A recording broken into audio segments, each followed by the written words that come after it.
Anyone who receives the word, conceives it and gives flesh, is born anew in Christ as his brothers and sisters.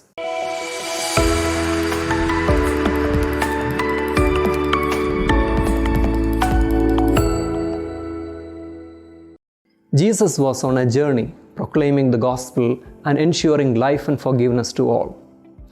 Very often it came in his preaching that it is not merely hearing the word or calling Lord, Lord that makes the will of God being realized in our life, but it is in putting the word into practice. A virtuous person was to walk in the path of God in the guidance of wisdom. To act virtuously and with justice is more pleasing to the Lord than sacrifice.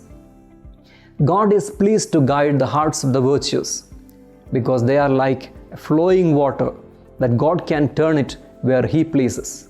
Walking with Jesus, the Master, the disciples learned not only to imitate, but to find the way, truth, and the life. Gradually, they would find the Word as truth and life within them. Listening to the Father, the voice that he constantly listened to was that he was the beloved Son of God. The meaning of this voice never remained as a status or honor. It placed him on the path of fulfilling the will of the Father. He saw that all who seek the will of God in a sincere heart are all related to him and completing his mission. They would be his mother, brothers, and sisters. What was the mission of Jesus? And how are we to identify our part by listening to the voice speaking in our hearts?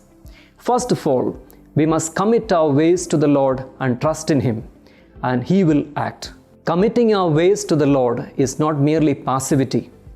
It is an active and compassionate response to the daily realities relying on God's grace. Leaving our ways and placing our trust in God is a costly affair, but then we are opening ways for God to act. God will open surprising ways of how we ourselves are engaged in fulfilling His will. Jesus could see many great righteous people around Him, but they did not have the heart of God. Those who really listened to Him were given the power to become children of God.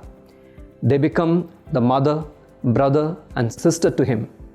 Anyone who receives the word, conceives it, and gives flesh is born anew in Christ as his brothers and sisters.